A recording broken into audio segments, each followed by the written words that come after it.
ఈరోజు ఒంగోలులో TDP versus Janasena. అంటే టీడీపీ ఒంగోలు నియోజకవర్గం శాసనసభ్యుడు దామచర్ల జనార్దన్‌కిని జనసేనకు సంబంధించిన ప్రతిపక్ష అధ్యక్షుడు ఇతను కూడా నాయకుడే. ఇతని పేరు బాలినేని శ్రీనివాసరెడ్డి. బాలినేని శ్రీనివాసరెడ్డి అంటే వైఎస్ఆర్‌సీపీకి సంబంధించిన ఒకప్పుడు ఎమ్మెల్యే, ఎక్స్ ఎమ్మెల్యే.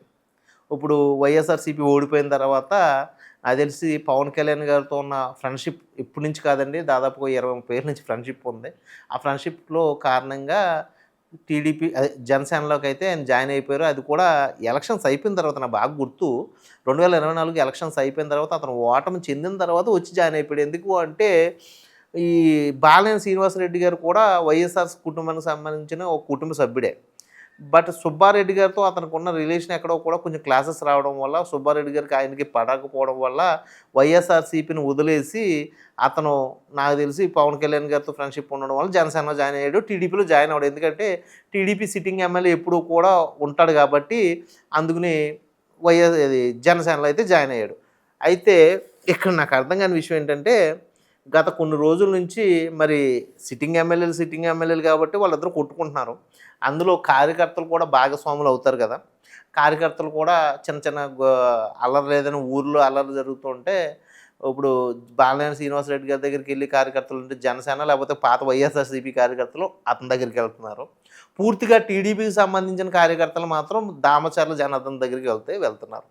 అయితే ఇక్కడ జనసేన కార్యకర్తలు ఉన్నారు కదా, వీళ్ళకంటూ అక్కడ పవర్స్ ఏమీ లేవు. సడన్గా బాలినేని శ్రీనివాసరెడ్డి గారు అక్కడికి వచ్చి జాయిన్ అవ్వడం వల్ల ఇంతకుముందు వాళ్ళు జనసేన అంటూ సింగిల్ ఎజెండాగా ఉండేవాళ్ళు ఇప్పుడు పూర్తిగా టీడీపీ ఎమ్మెల్యే దగ్గరికి వెళ్తుంటే టీడీపీ ఎమ్మెల్యే వాళ్ళని పట్టించుకోవట్లా. ఇప్పుడు జనసేనకి ఇంకా మెయిన్ మెంబర్గా ఉన్న బాలినేని శ్రీనివాసరెడ్డి దగ్గరికి వాళ్ళు వెళ్ళాలి. వాళ్ళు అక్కడికి వెళ్తుంటే బాలినేని శ్రీనివాసరెడ్డికి జనార్దన్‌కి పడదు కాబట్టి బాలినేని శ్రీనివాసరెడ్డి ఏం చేస్తున్నారంటే తన పరపతిని ఇచ్చేసి పొలిటికల్గా బయట నుంచైనా వాళ్ళకి హెల్ప్లో అయితే చేస్తున్నాడు. దాని మీద జనసేనకు సంబంధించిన మెయిన్ మెంబర్స్ ఎవరైతే ఉన్నారో ఈవెన్ రాయపాటి అరుణ్ గారితో సహా అందరూ కలిపి బాలినేని శ్రీనివాసరెడ్డి గారికి సపోర్ట్ ఇస్తున్నారు. ఎందుకంటే మరి దామచర్ల జనార్దన్ గారికి కావాల్సింది ఏంటి అంటే టోటల్గా అక్కడ టీడీపీ ఉండాలి, వైఎస్ఆర్‌సీపీ ఉండకూడదు. జనసేన ఉన్నా కానీ జనసేన ఎప్పుడు కూడా టీడీపీకి సపోర్ట్ ఇవ్వాలని ఆయన ఆలోచన ఆయనకు ఉంటుంది. ఎందుకంటే ఆయనే ఎమ్మెల్యేగా ఉండాలని అతను ఆలోచించుకుంటాడు కాబట్టి. ఇక్కడ ఈ బాలినేని శ్రీనివాసరెడ్డి గారు అనే వ్యక్తి వైఎస్ఆర్‌సీపీ నుంచి రావడం వల్ల వైఎస్ఆర్‌సీపీ నుంచి ఇతను వచ్చేసినా కానీ కొంతమంది కార్యకర్తలు వచ్చి ఉంటారు కదా, రెడ్డి ఫీలింగ్ ఉండడం, లేకపోతే వైఎస్ఆర్ నాయకత్వంలో వాళ్ళకి ఇష్టం ఉండడం, లేకపోతే జగన్మోహన్ రెడ్డి గారు నచ్చడం వల్ల వాళ్ళైతే మాత్రం ఇంకా వైఎస్ఆర్‌సీపీలో ఉన్నా కానీ అక్కడికున్న కేడర్ నాయకుడు ఇటు వెళ్ళిపోవడం వల్ల అక్కడ ఇంకో కేడర్ నాయకుడు తయారవకపోవడం వల్ల వాళ్ళు ఇప్పటికీ కూడా శ్రీనివాసరెడ్డితోనే టచ్లో ఉన్నారు. దానివల్ల శ్రీనివాసరెడ్డికి ఇటు జనసేనలో ఉన్న మెంబర్స్తోనే సపోర్ట్ ఉంది అండ్ వైఎస్ఆర్‌సీపీతో సపోర్ట్ ఉంది. ఇది అక్కడ ఉన్న క్లారిటీ. అయితే రాయపాటి అరుణ్ గారి విషయంలోకి వచ్చేటప్పటికి చిన్న చిన్న విషయాల్లో ఆవిడ కూడా సెటిల్మెంట్కి దిగుతుందని తెలిసింది. ఎందుకంటే మరి ఇప్పుడు పార్టీ అధికారంలో ఉంది కాబట్టి ఆ దిగి క్రమంలో మరి ఇప్పుడు జనార్దన్ గారితో ఆవిడకైతే మాత్రం పొరపొచ్చులు ఉన్నాయంట. కానీ అది అఫీషియల్గా అయితే మాత్రం లేవు. అన్అఫీషియల్గా అయితే పొరపొచ్చులు ఏంటి గొడవలు కూడా ఉన్నాయి.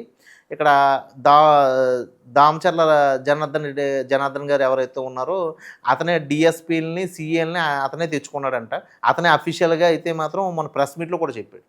అలా తెచ్చుకోవడం వల్ల ఇప్పుడు జనసేనలో ఎవరైనా సరే నాకు తెలియని వ్యక్తులు, అంటే నాకు యాంటీగా ఉన్న వ్యక్తులు ఎవరైనా మాట్లాడుతుంటే మాత్రం మీరు ఖచ్చితంగా వాళ్ళని అయితే ఎంకరేజ్ చేయొద్దని సీఏ గారికి, డిఎస్పీ గారికి అతనైతే చెప్పాడంట. అలాగే బాలినేని శ్రీనివాసరెడ్డి యొక్క కార్యకర్తలు కానీ లేకపోతే బాలినేని శ్రీనివాసరెడ్డి గురించి కానీ ఏదైనా మీ దగ్గర కేసు వస్తే మాత్రం ఇమ్మీడియట్గా బుక్ చేసేయండి అని చెప్పాడంట.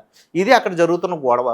ఆ గొడవల్లో భాగంగా ఇంకా లోకల్ పీపుల్స్లో రకరకాల బ్యానర్స్ గొడవలు ఉంటాయి, లేకపోతే సినిమా గొడవలు ఉంటాయి, లేకపోతే ఇంట్లో సెటిల్మెంట్ గొడవల్లో వర్గాలు ఇడిపోయి ఇటు దామచర్ల జనార్దన్ గారిని కలిసే వాళ్ళు ఉంటారు, అలాగే బాలినేని శ్రీనివాసరెడ్డిని కలిసే వాళ్ళు ఉంటారు. పూర్తిగా ఇది 29 ఎలక్షన్స్లో ఎలా మారబోతుందంటే బాలినేని శ్రీనివాసరెడ్డి నాకు ఎమ్మెల్యే టికెట్ జనసేన నుంచి ఇప్పించుకుంటాను, దామచర్ల జనార్దన్ అయితే మాత్రం పక్కన పెట్టిస్తాను అనే విధంగా అయితే మాట్లాడుతున్నాడండి. దామచర్ల జనార్దన్ టీడీపీ నుంచి నేను నగ్గినా కూడా టీడీపీకి నాకు ఎప్పటి నుంచో పట్టు ఉంది కాబట్టి బాలినేని శ్రీనివాసరెడ్డి రాకుండా ఉండాలి అని చెప్పి అతను గట్టిగా ట్రై చేస్తున్నాడు. ఇలాంటి గొడవల్లో ఇప్పుడు మీడియా ఎంటర్ అయ్యి మీడియా దీన్ని సద్దుమణగవలసిన వ్యవహారాన్ని అంటే అక్కడ ఆ లోకల్ ఏరియాలో ఇప్పుడు జరుగుతున్న దాని మీద కూటమి ప్రభుత్వంకి ఇది ఎఫెక్ట్ ఉంటుంది. ఆ ఎఫెక్ట్‌ని వీళ్ళు సద్దుమణచడం మానేసి ఇప్పుడు కొంతమంది జనసేన మీడియా ఏం చేస్తుందంటే, ఎవడవయ్యా నువ్వు దామచర్ల జనార్దన్, నువ్వు ఒక 420 ఈ స్టైల్‌లో అయితే కథనాలు చదివేస్తుంది. ఇక్కడ బాలినేని శ్రీనివాసరెడ్డి గారి మీద అయితే మాత్రం నేను ఒక వ్యక్తి గురించి చెప్తాను. మహా టీవీ వంశీ గారు అయితే ఒక కథనం చదివాడు. రాయపాటి అరుణ మీకు గుర్తు లేదా? బాలినేని శ్రీనివాసరెడ్డి వైఎస్ఆర్‌సీపీ పార్టీలో ఉన్నప్పుడు మీ మీద కథనాలు ఎలా రాయించేవాడో, లేకపోతే మీ న్యూడ్ ఫోటోలని పబ్లిసిటీ చేశాడు, లేకపోతే మీ మీద అసభ్యకరంగా రాశాడు అంటూ నిన్న ఏదో కథనాలు చదువుతూ ఆ టైంలో మీకు మేము సపోర్ట్ ఇస్తే మా మీద కూడా కేసు పెట్టాడు. ఇప్పుడు నువ్వు ఈరోజు జనసేనకే సపోర్టెడ్‌గా బాలినేని శ్రీనివాసరెడ్డి వర్గంలో మాట్లాడుతున్నావు. ఇది ఎంతవరకు సమంజసం అంటూ మరి ఆయన మహా న్యూస్ వంశీ గారు అయితే కథనం చదివాడు. నాకు అర్థం కాలేదు. మరి అక్కడ రాయపాటి అరుణ జనసేన పార్టీలో ఉంది. బాలినేని శ్రీనివాసరెడ్డి ఆ జిల్లాకి నియోజకవర్గం అధ్యక్షులుగా ఉన్నాడు కాబట్టి అతనికే సపోర్ట్ ఇవ్వాలి కానీ అధికారంలో ఎవరు ఉన్నారో పరపతి ఎవరికి ఉందో వాళ్ళకి సపోర్ట్ ఇచ్చుకుంటారంటే మరి తన లాయల్టీ తను మిస్ అవుతుంది కదండి వంశీ గారు. ఈ ఒక్క విషయాన్ని మీరు గమనించవలసింది. అలాగే ఇక్కడ గొడవని రేకెత్తించే విధంగా కాకుండా అధ్యక్షుల వారి దగ్గరికి తీసుకెళ్ళి సద్దుమణించే విధంగా అయితే మీరు కథనాలు చేస్తే బాగుంటుంది. 2 వర్గాలు మీరు కథనాలు రాయడం వల్ల సాక్షి మీడియాకి ఈరోజు ఒక లీడర్ పుట్టడానికి అవకాశం పుట్టింది.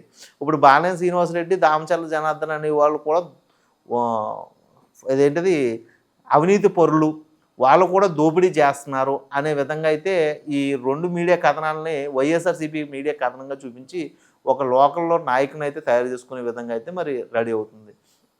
మరి ఇదంతా జరుగుతూ ఉంటే ఇక్కడున్న పార్టీ అధ్యక్షులు అంటే చంద్రబాబు నాయుడు గారు కానీ లేకపోతే పవన్ కళ్యాణ్ గారు కానీ దీన్ని పట్టించుకోకుండా మరి ఇప్పుడు దాకా ఈ ఇష్యూని అంతలా రేకెత్తిస్తున్నారు అంటే ఇది ఎంతవరకు సమంజసం అనేసి జనసేనకు సంబంధించిన కార్యకర్తలు కానీ టీడీపీకి సంబంధించిన కార్యకర్తలు కానీ అనుకుంటున్నారు.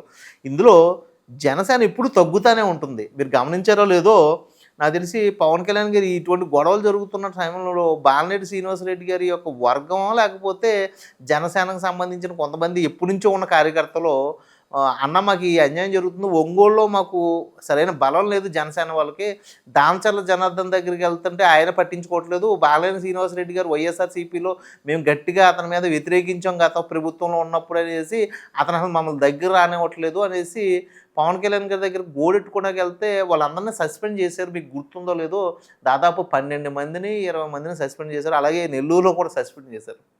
ఇప్పుడు అసలు ఆ సస్పెండ్ ఎందుకు చేశారు అన్నది ఒక క్లారిటీ వస్తుంది, మీకు అర్థమవుతుంది కదా. మరి ఇది ఎంతవరకు సామంజస్యం అనేసి మీడియా తరపు నుంచి నేను అడుగుతున్నాను. ఇలాంటి పొరపొచ్చుల్ని సైలెంట్ చేసుకోవాల్సింది మానేసి ఇది రేపు పొద్దున ఇద్దరూ కొట్టుకుని అక్కడ ఉన్న కార్యకర్తలు మర్డర్లు చేసుకునే దానికి దారి తీస్తే ఎటువంటి పరిస్థితుల్లోకి వెళ్ళబోతుంది ఆ నియోజకవర్గం. ఓకే, అది మీకు అర్థం అవ్వాలనేసి ఈ కథ అండి.